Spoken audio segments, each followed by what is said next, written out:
So there's Eddie, and that's Bean. They knew there were 11 babies here that were born from their chimps because they didn't do proper birth control. And they still left.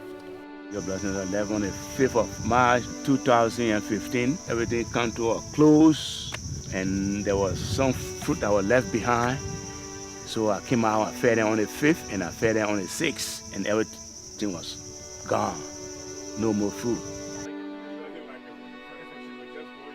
I know, had it not been for the help of the Humane Society, I tell you, by now all the team would have been dead. I mean, it would have been horrible. I mean, you know, they would have died.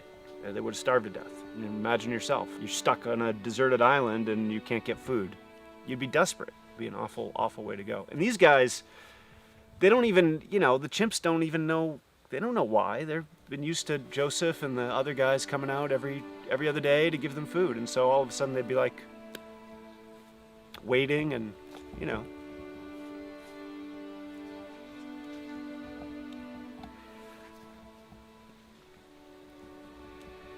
Anyway.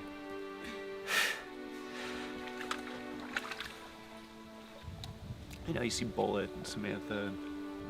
Usually when I go out, I don't think about it. But the other day I was just looking at those guys and thinking, man, thinking about what would have happened, you know? They would have just died. What New York Blood Center did is cruel, you know? And there's just no need for it. We pack all our stuff on the truck, and then we leave for the island. On the 6th island, we have 63 chimps. I have to feed every day. So these first 2 islands have a lot of the older chimps. Hi, Bullet. These chimps who we're seeing every day today, like Samantha, like Bullet, like David, like Mabel, some of the really older chimps, you just think, I can't believe they're here to begin with after going through all of the research. And they are still here surviving. I mean, they're the ultimate survivors. They're miracles, really, to me. Being able to have the comparison of when we first went out, because it was almost as though all the chimps were the same in the sense that they were all desperate. They all ran up to the boat.